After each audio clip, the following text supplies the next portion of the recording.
ভাই এর থেকে খোলাসা করে এইরকম করে যদি তারপরও মাথায় না ঢোকে ভাই, আমি নিজেও ব্যর্থ হয়ে যাব। আমি চাই প্রথম থেকে আসি, হ্যাঁ। এই জি জি। সেটা হলো প্রথমে যেটা কথা, H4 যে আপনি জোন ধরলেন, ঠিক আছে, এই H4 জোন ধরলেন, H4 জোন আপনার কোথায়, এটা না?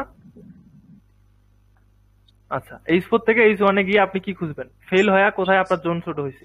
তাহলে এই জোনের ভিতরে ওভারল্যাপ ঢুকছে কোথায়? এই যে এনগালফিং বাই ছিল, এই বাইটা আমার এনগালফিং সেল দিয়ে ফেল করছে। কোথায় ফেল করছে? এই যে এটা। তাহলে এখন আপনার এই যে এত বড় জোন ছোট হয়ে এখানে আসলো না? এখানে আসছে। এখন আপনার H4 এর জোন বাদ, আপনার প্রাইমারি জোন সিলেকশন ডান। এই যে প্রাইমারি জোন সিলেকশন। এখন আপনি আল্লাহর দুনিয়া যা শিখছেন, কনফার্মেশন, ডাবল ব্রেকআউট বলেন, ওভারল্যাপ বলেন, যত যা কিছু আছে, ফুল মার্জিন বলেন, এই জোনের ভিতরে খুঁজবেন। কথা বুঝছেন? হুম।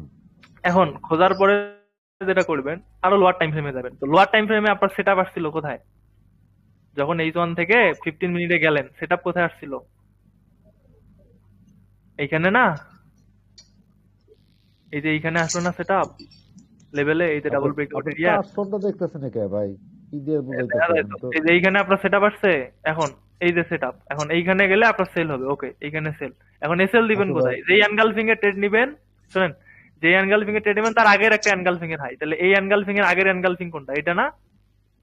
হুম। এটাই হবে স্টপ লস। তাহলে এই যে আপনার স্টপ লস, এইখানে ট্রেড নিছেন, টিপি হবে 1:2। এখন যদি ফুল মার্জিন হয় 3 পর্যন্ত নিবেন, তাই তো? হ্যাঁ। এই যে 3 দিয়ে দেন,